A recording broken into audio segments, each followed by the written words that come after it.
आज हम जो मॉडल प्रारूप है सभी राज्यों ने अपने अपने मॉडल प्रारूप बोर्ड क्लासों के लिए जारी कर दिए गए हैं। तो हम किसी एक मॉडल प्रारूप को लेकर आज उसके बारे में किस तरीके के क्वेश्चन पुटअप किए जाएंगे उनके बारे में आज डिस्कस करने वाले हैं। तो ये जो मॉडल प्रारूप है, ये जो प्रारूप है क्वेश्चन पेपर का प्रतिदर्श, इसी के बारे में डिस्कस करने वाले हैं। और इन क्वेश्चंस के जो आने वाले जो क्वेश्चन हैं इनमें ऑब्जेक्टिव क्वेश्चन का जो वेटेज बढ़ाया गया है, वन लाइनर का फिल इन द ब्लैंक्स का जो वेटेज बढ़ाया गया है, उसी के आधार पर आज हम चर्चा करने वाले हैं। और इन क्वेश्चनों को हम किस तरीके से अटेंड करना है, टाइम को ध्यान में रखते हुए कैसे क्वेश्चनों को हमें सही और सटीक जवाब देना है, ऑब्जेक्टिव क्वेश्चन की क्या स्ट्रेटजी होनी चाहिए अटेम्प्ट करने की, क्योंकि यहाँ पर 4 ऑप्शन होते हैं माय डियर। इन ऑप्शंस में से हमें एक को करेक्ट करना होता है। तो करेक्ट एक को करने से पहले हमें 3 को किस तरीके से इनकरेक्ट किया जाए, गलत साबित किया जाए कि हमारा जो ऑप्शन जो हमने राइट ऑप्शन करने चाह रहे हैं वही राइट ऑप्शन हमारा सही रहे, और 3 को गलत करना है तो 3 गलत क्यों हैं। तो इसमें हमें सटीक सही और सही तरीके का आंसर का ऑप्शन लगाने के लिए पूर्ण जानकारी होनी चाहिए, क्योंकि इसमें यदि गलत होता है तो हमारा सवाल पूरी तरीके से गलत और सही होता है तो हमारा पूरा आंसर सही मिलेगा। इसमें केवल और केवल कितना 25% ही चांसेज है माय डियर बच्चा सही होने के। तो हमें पूरी तरीके से सही तरीके से सटीक जवाब देते हुए हमें हमारे क्वेश्चंस को क्या करना है, अटेम्प्ट करना है। तो चलिए इस प्रतिदर्श का पहला क्वेश्चन हम लेते हैं, और इस पहले क्वेश्चन में है 1 कूलम आवेश में इलेक्ट्रॉनों की संख्या होती है। माय डियर स्टूडेंट, इसमें पूछा गया है कि number of electron in 1 coulomb charge. ये हम देखिए पहले क्लास में जब हमने पढ़ाया होगा बच्चों, बहुत सारे बच्चों को हमें पता भी है कि इसका जवाब सबको याद भी है, लेकिन हम इसका एक बार फिर से हम इसको डिस्कस करते हैं। तो देखिए बच्चों, क्वांटाइजेशन क्या होता है कि जब भी कोई आवेश किसी एक बॉडी से दूसरी बॉडी में जब स्थानांतरित होता है, एक्सचेंज होता है, जाता है, तो वो किसके रूप में होता है माय डियर बच्चों, इलेक्ट्रॉन के रूप में। इलेक्ट्रॉन यानी कि एक छोटे से छोटे क्वांटा के रूप में होता है, और उस क्वांटा का जो चार्ज होता है यानी कि एक इलेक्ट्रॉन का जो चार्ज होता है प्यारे बच्चों, वो कितना होता है, 1 electron is equal to 1.6 into में 10 रेज टू द पावर -19। चलिए बहुत अच्छा बच्चा। लेकिन अब देखिए क्वांटा से जब होता है तो यानी कि या तो एक इलेक्ट्रॉन निकलेगा, या यहाँ से 2 इलेक्ट्रॉन जाएंगे, या 3 इलेक्ट्रॉन, 4 इलेक्ट्रॉन, 5 इलेक्ट्रॉन। यानी कि इलेक्ट्रॉन कैसे जा रहे हैं, एक पूर्ण गुणज के रूप में जा रहे हैं, यानी कि इंटीजर, एक कंप्लीट वैल्यू निकल के जा रही है। तो बताइए हमारा क्वांटाइजेशन का जो मेथड था वो क्वांटाइजेशन क्या कहता है, क्यू बराबर एन। अब मान लो ये क्या कह रहा है कि 1 कूलम आवेश में इलेक्ट्रॉनों की संख्या बताइए। तो 1 कूलम हमारे पास आवेश है, यहाँ पर हमें एन निकालना है। 1 इलेक्ट्रॉन पे आवेश होता है मेरे प्यारे बच्चों 1.6 into 10 raise to the power -19। जैसे ये माइनस का 19 होता है तो ये -19 का वैल्यू जब हम निकालेंगे तो यहाँ से एन बराबर जो वैल्यू आती है हमारे पास 6.25 गुणा 10 की पावर 18। और हमारे पास में 1 कूलम आवेश डेवलप करने के लिए माय डियर बच्चों कितना आंसर आ जाएगा, 6.25 इंटू में कितना हो जाएगा 18, यानी कि ये हमारा राइट ऑप्शन। देखिए अब इसमें यहाँ पर क्या था, 1 कूलम आवेश था, लेकिन यदि क्वेश्चन में तुम्हें 2 कूलम पूछ लिया जाए, कितना पूछ लिया जाए मेरे प्यारे बच्चों, 2 कूलम। तो बताइए 2 कूलम के लिए क्या करना पड़ेगा। तो 2 कूलम के लिए मेरे प्यारे बच्चों, जब एक, ध्यान से सुनो, एक हमारे पास है 1 कूलम के लिए इलेक्ट्रॉनों की संख्या 6.25 गुणा 10 की पावर कितना है 18 है। तो बताइए 2 कूलम के लिए दुगने इलेक्ट्रॉनों की रिक्वायरमेंट होगी कि नहीं, 2 गुणा में 6.25 गुणा 10 की पावर 18। तो अब हम क्या करते हैं मेरे प्यारे बच्चों, यहाँ पर इसको 2 से मल्टीप्लाई करेंगे तो ये कितना बनेगा हमारे पास 12.50 into 10 raise to the power 18। अगर ये 12.50 तो पावर 18 रहेगा, लेकिन यदि इसको ये लिख देता है 1.25 तो इसकी पावर कितनी बनेगी मेरे प्यारे बच्चों, प्लस का 19, 1.25 गुणा 10 की पावर 19, जो कि हाफ ईयरली एग्जाम में भी ये क्वेश्चन पूछा गया था। तो बताइए हमारा जो राइट ऑप्शन रहेगा इस क्वेश्चन का राइट ऑप्शन रहेगा कि 6.25 गुणा 10 की पावर 18। वेरी गुड, बहुत अच्छे बच्चे। चलिए नेक्स्ट क्वेश्चन, सेकंड क्वेश्चन की ओर चलते हैं। क्वेश्चन देखिए, किसी चालक में धारा का प्रवाह होता है। देखिए चालक है, एक होता है कुचालक, एक होते हैं अर्धचालक। तो देखिए यानी कि जो धारा का प्रवाह करते हैं उन्हें क्या कहते हैं, चालक। अब चालकों में धारा का प्रवाह किन के कारण होता है मेरे प्यारे बच्चों, चालकों में पाए जाते हैं मुक्त इलेक्ट्रॉन। तो मुक्त इलेक्ट्रॉनों के कारण क्या होता है, धारा का प्रवाह होता है। अगर तुमसे कोई कहता है कि विद्युत अपघट्यों में किसके कारण होता है, तो वो क्या होता है, आयन यानी आवेशों के कारण होता है, यानी धनायन और ऋणायनों के कारण।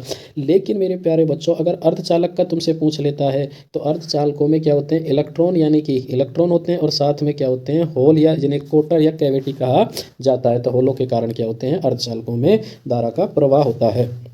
बहुत अच्छे बच्चे। चलिए नेक्स्ट, एक गतिमान आवेश उत्पन्न करता है। तो देखो प्यारे बच्चों बहुत ही शानदार गजब का क्वेश्चन है। हमें पता है कि हमारे पास में ये हमारे पास क्या है, आवेश है। ये हो गया आवेश।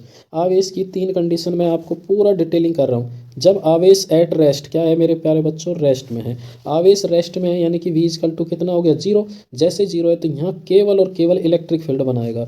जब आवेश क्या है, एक समान, एक गतिमान आवेश, तो गतिमान का मतलब है कि वो स्थिर वेग से V बराबर क्या हो रहा है, C है, यानी अपवहन वेग से। तो यहाँ एक वायर के अंदर क्या होगा, चार्ज बहेगा, तो वायर में बहता है, तो वायर में देखो जब बह रहा है तो एक तो विद्युत क्षेत्र बनाया और साथ में ये वायर के चारों तरफ एक चुंबकीय क्षेत्र, यानी कि B, और साथ में मेरे प्यारे बच्चों E जनरेट होता है।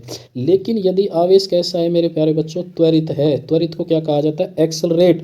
एक्सेलरेट का मतलब वेग लगातार बढ़ रहा है, तो यहाँ पर बनती है मेरे प्यारे बच्चों EM वेव, यानी कि विद्युत चुंबकीय तरंगें। Very good. तो बताइए इसमें हमारे पास ऑप्शन एक, गतिमान आवेश क्या करता है, स्थिर विद्युत क्षेत्र एवं साथ में क्या बन जाता है यहाँ पर मेरे प्यारे बच्चों, चुंबकीय क्षेत्र दोनों बनते हैं। क्योंकि अगर केवल स्थिर विद्युत क्षेत्र, स्थिर होता आवेश तो केवल स्थिर क्षेत्र, गतिमान है तो स्थिर विद्युत क्षेत्र और चुंबकीय क्षेत्र दोनों बनाता है। बहुत अच्छे। चलिए नेक्स्ट क्वेश्चन की ओर चलते हैं। यहाँ पर बताइए लेंज का नियम आधारित है, देखो बच्चे ऑप्शन में, Lenz law is based on law of conservation of charge, यानी कि आवेश संरक्षण पर, संवेग संरक्षण पर, द्रव्यमान संरक्षण पर, ऊर्जा संरक्षण। देखो लेंज का नियम क्या था हमारे पास में, ऊर्जा संरक्षण, इसका आंसर है ऊर्जा संरक्षण। ये कहाँ पर आया था हमारे पास में, चुंबकीय प्रेरण में। यानी कि प्रेरण में क्या था कि जब भी हमने किसी कुंडली को बार बार किसी वेग से गति कराया था, या फिर हमने चुंबक को गति कराया था, तो उसके सापेक्ष रखी कुंडली में क्या हुआ था, विद्युत वाहक बल जनरेट हो गया था फैराडे के द्वितीय नियम के अनुसार। तो ये जो हमारे पास में था, यानी कि एक एनर्जी दूसरी एनर्जी में कन्वर्ट हुई थी, और ये सापेक्ष गति का क्या होता है, विरोध होता है, यानी कि एक एनर्जी दूसरी एनर्जी में क्या होती है, कन्वर्ट होती है। तो ये लेंज के नियम से क्या होता है, ये ऊर्जा संरक्षण सिद्धांत पर आधारित है मेरे प्यारे बच्चों। चलिए ये देखते हैं नेक्स्ट क्वेश्चन। निर्वात में विद्युत चुंबकीय तरंग की चाल होती है। देखो अब यहाँ पर बहुत सारे ऑप्शन दे रखे हैं, अब इनमें हो गए हम कंफ्यूज मेरे प्यारे बच्चों। हमें पता है कि ये वाले जो ऑप्शन होते हैं हमारे पास में, E बराबर एक जो फॉर्मूला होता है, F बराबर क्यू ई बराबर में हमारे पास QVB में, तो ये जानता हूँ, इस तरीके से तुम्हें याद रखो, ये इससे कट गया, और यहाँ यहाँ पर V बराबर E अपोन में कितना बनेगा मेरे प्यारे बच्चों, B बनेगा। अब देखो V का मतलब है प्रकाश का वेग ही मान रहे हैं, यानी तरंग का वेग मान रहे हैं। E का मान होता है मेरे प्यारे बच्चों K क्यों अपोन में, और K क्यों, K में मतलब K का मतलब क्या होता है, K का मतलब होता है 1/4 पाई एप्सिलॉन नॉट, और B में आता है मेरे प्यारे बच्चों म्यू नॉट। तो यहाँ पर ये जो पहला ऑप्शन है हमारे पास में, ये किसका हो जाता है, प्रकाश का वेग, क्योंकि इसका जो मान है 3 × 10⁸ निकल के आता है। तो यहाँ पर हमारे जो राइट ऑप्शन है वो कितना बनेगा, ये राइट ऑप्शन बनेगा। अब देखो यहाँ तक तो ये सीमित है, इतना दे दिया, लेकिन कभी कभी 1/√ऑफ mu naught epsilon naught given होगा। जब ऐसा गिवन होता है और तुमसे इसका वीमा या इसका मात्रक पूछ लेता है, तो तुम्हें ये तुम्हारे माइंड में ये होना चाहिए कि ये है प्रकाश की तरंग, यानी कि जो विद्युत चुंबकीय तरंग का वेग होता है। जब से वेग होता है तो वेग का जो मात्रक होता है मीटर प्रति सेकंड, और मीटर प्रति सेकंड का विमीय सूत्र होता है मेरे प्यारे बच्चों m0l1 और t-1, कितना होता है t-1। तो देखो बहुत बेहतरीन क्वेश्चन था, इस तरीके का क्वेश्चन आएगा, क्लास में भी करवाया था बच्चों आप सभी को, और जिन्होंने कहीं से भी जैसे भी पढ़े वो सभी बच्चे अच्छे से इसका लाभ उठाएं। चलिए नेक्स्ट, ज्यामितीय छाया में प्रकाश के अतिक्रमण को कहते हैं। अब देखो ये ज्यामितीय छाया का मीनिंग क्या है मेरे प्यारे बच्चों, ये हमारे पास ज्यामितीय छाया, यहाँ से प्रकाश आ रहा है, प्रकाश आ रहा है, तो यहाँ पे इस तरीके से क्या बन जाएगी, छाया बनेगी। तो ये इस पे जाए, अब ये इस किसी अवरोधक के द्वारा जो छाया रिप्रेजेंट बनती है, दीप्त और दीप्त फ्रिंजें बनती हैं, वो किसके कारण होती है मेरे प्यारे बच्चों, विवर्तन, यानी कि अतिक्रमण का मतलब किसी अवरोध के द्वारा, शैडो मतलब छाया, तो यहाँ पर सही ऑप्शन हमारा हो जाता है विवर्तन के कारण मेरे प्यारे बच्चों। चलिए नेक्स्ट क्वेश्चन की ओर, ये है फिल इन द ब्लैंक।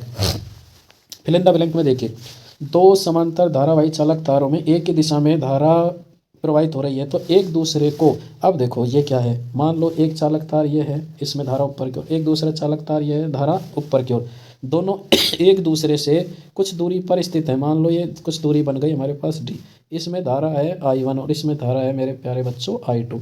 तो मैं बताया था जब एक ही दिशा में दो समांतर चालकों में धारा प्रवाहित होती है समान दिशा में, तो एक दूसरे को क्या करते हैं, आकर्षित करते हैं। क्या करते हैं, आकर्षित। और यदि धारा की दिशा एक में अपवर्ड डायरेक्शन और दूसरे में डाउनवर्ड, तो वो एक दूसरे को रिपेल करेंगे, दूर भगाएंगे। तो आया समझ में आपको, ये एक दूसरे को क्या करेंगे, आकर्षित, और जब विपरीत दिशा में है तो प्रतिकर्षित करते हैं। बहुत अच्छा, वेरी गुड। चलिए नेक्स्ट क्वेश्चन, ट्रांसफार्मर किस सिद्धांत पर कार्य करता है। तो देखो ट्रांसफार्मर का बताया था कि एक होती है ट्रांसफार्मर में मेरे प्यारे बच्चों एक प्राथमिक कुंडली और ये होती है द्वितीयक कुंडली। तो प्राथमिक कुंडली एवं द्वितीयक कुंडली होती है, तो यहाँ से इसके फ्लक्स में हम पहली कुंडली के फ्लक्स में परिवर्तन करते हैं। ये होता है हमारा इनपुट और ये होता है आउटपुट। बताओ, प्राथमिक कुंडली के फ्लक्स में परिवर्तन करेंगे। ये हमारे पास कोर होती है, किसकी बनी होती है, सॉफ्ट आयरन की या नर्म लोहे की। ये हमारे पास कॉपर की कोयल होती हैं। जब इसके कुंडली में फ्लक्स परिवर्तन करेंगे 1 में, तो बताओ 2 में क्या होगा, फ्लक्स परिवर्तन होगा। और फ्लक्स परिवर्तन की दर क्या होती है, विद्युत वाहक बल यानी कि d∅dt। इस घटना को क्या कहा जाता है, यही पूछा गया है, ट्रांसफार्मर किस सिद्धांत पर, यानी कि इसका जो प्रिंसिपल है वो क्या है। तो ये प्रिंसिपल देखो, एक कुंडली ये है, यह दूसरी कुंडली, अलग अलग हैं दोनों, यानी कि दो कुंडलियों में प्रेरण हो रहा है।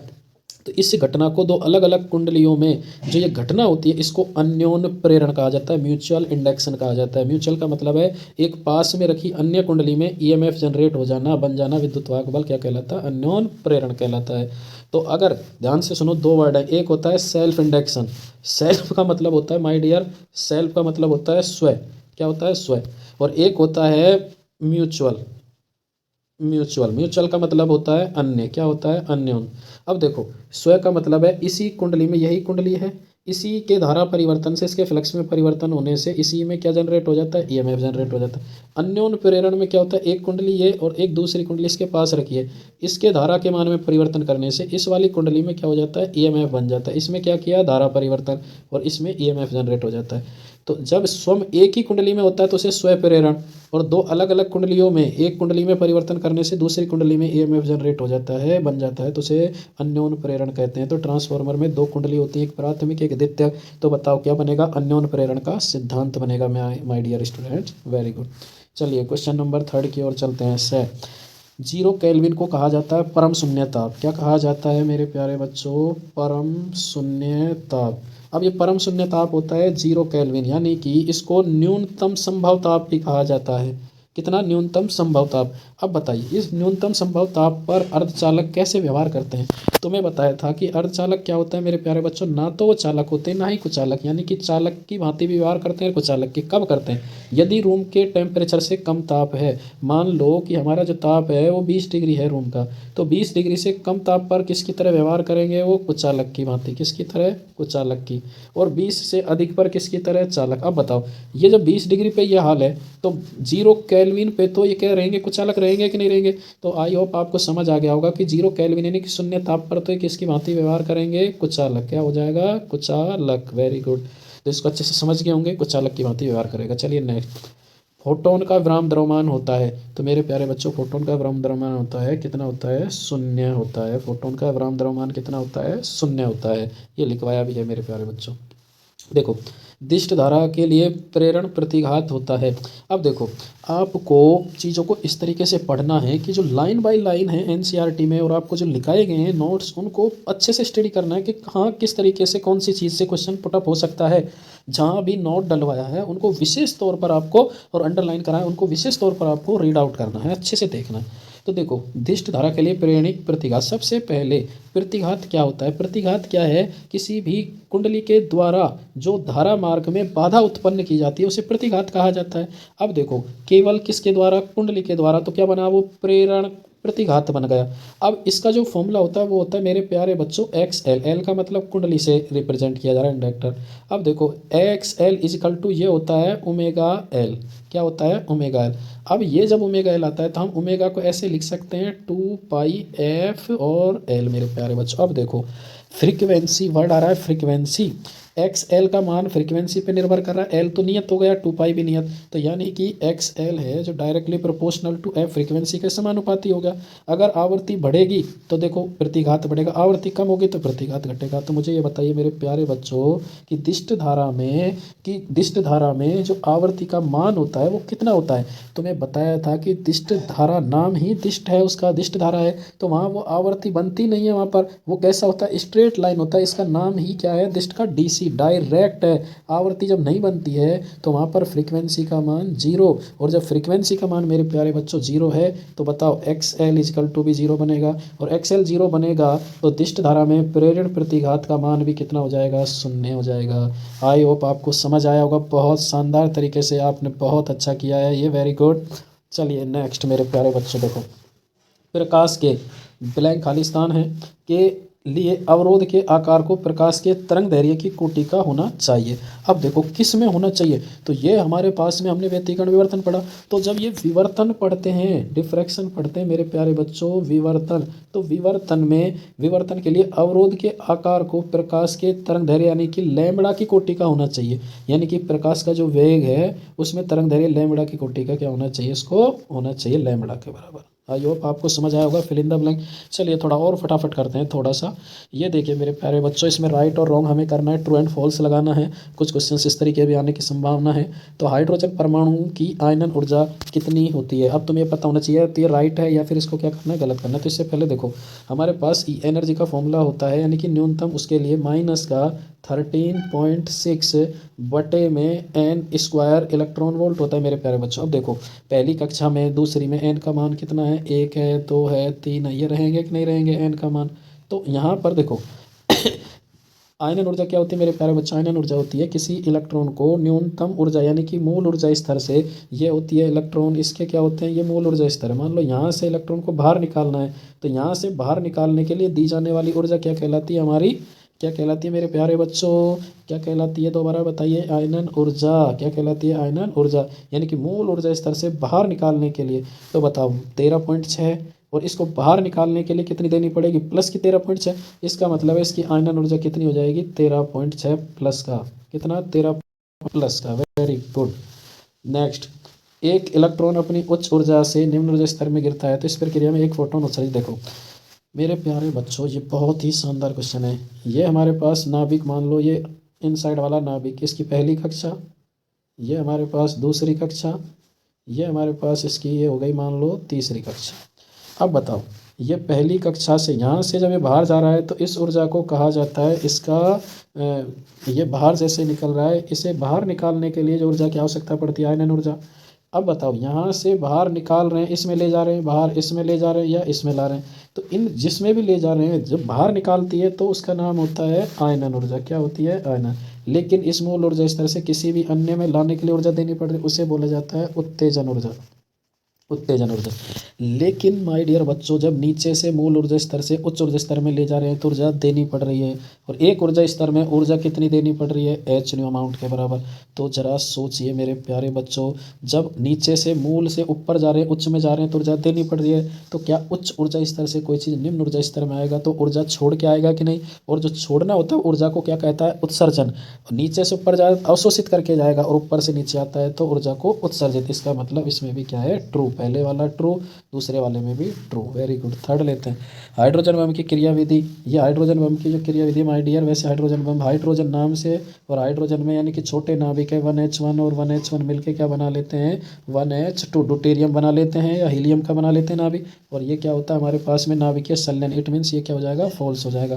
प्रकाशिक तंतु किस सिद्धांत पर कार्य करता है मेरे प्यारे बच्चों, प्रकाशिक तंतु कैसा होता है, ये होता है प्रकाशिक तंतु। इस प्रकाशिक तंतु एक कांच का बना होता है, अंदर कैसा हो गया, डेंसर मीडियम, बाहर क्या है, रियर मीडियम, और बाहर भी एक ऐसे पदार्थ की पॉलिश कर दी जाती है जिसका अपवर्तनांक अंदर से बहुत ही कम होता है। तो जैसे कोई प्रकाश किरण मेरे प्यारे बच्चों इस तरीके से जाती है, यहाँ पे ऐसे गई, फिर ऐसे जाती है प्रकाश किरण, तो जैसे जैसे प्रकाश किरण इस तरीके से गति करती है प्रकाश किरण ऐसे गई, फिर यहाँ से इस तरीके से ऐसे जाती जाती है, तो ये क्या काम करती है, यहाँ पर इनका क्या हो जाता है मेरे प्यारे बच्चों, पूर्ण आंतरिक परावर्तन हो जाता है, यानी कि सतह से टकरा के वापस। तो यानी कि प्रकाशिक तंतु किस सिद्धांत पर कार्य करता है मेरे प्यारे बच्चों, प्रकाशिक तंतु पूर्ण आंतरिक परावर्तन के सिद्धांत पर कार्य करता है। नेक्स्ट, इस सामान्य समायोजन की स्थिति में खगोलीय दूरदर्शी की नली की लंबाई, देखो खगोलीय दूरदर्शी में तुम्हें बताया था कि वहाँ पर हमारे पास एम नोट जो होता है मेरे प्यारे बच्चों, एम नोट जो होता है वो कितना होता है, एम नोट का मान आया था minus of F naught upon में एफ ई, क्योंकि दो तरीके के लेंस होते हैं मेरे प्यारे बच्चों,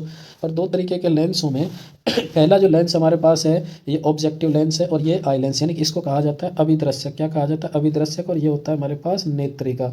ये अभिदृश्यक का मतलब होता है जिसमें दृश्य, नेत्री का मतलब आंख के नज़दीक वाला, ये ऑब्जेक्ट के पास वाला। तो इनका जो रेशियो होता है इसे कहा जाता है आवर्धन। क्या कहा जाता है मेरे प्यारे बच्चों, आवर्धन। अब आवर्धन का सूत्र ये है, और यहाँ पर हमारे पास दो लेंस इस तरीके, एक लेंस और ये दूसरा लेंस। अब देखो इनके मध्य इसकी फोकस दूरी यहाँ तक और इसकी फोकस दूरी यहाँ तक, यानी कि एफ नॉट और ये होती है एफ ई। तो ये जो कुल लंबाई होती है एफ नॉट प्लस क्या होती है, एफ ई होती है, नहीं कि एफ नॉट माइनस। तो इसका मतलब ये क्या है, यहाँ पर फॉल्स है। ट्रू क्या होगा, F not plus F E, दूरदर्शी का नली की लंबाई। क्लियर है मेरे प्यारे बच्चों। आई होप आप सभी को बहुत अच्छा लगा होगा। कल आगे के और क्वेश्चंस लेके आएंगे आपके लिए बड़े शानदार क्वेश्चंस थे, और उम्मीद करते हैं इस तरीके के क्वेश्चंस को सभी बहुत अच्छे से करेंगे और रीड आउट करिए, इनको देखिए कहाँ कहाँ से और क्वेश्चंस बन सकते हैं वो भी हम आपको आगे अवगत कराएंगे इस बारे में। जय हिंद, जय भारत।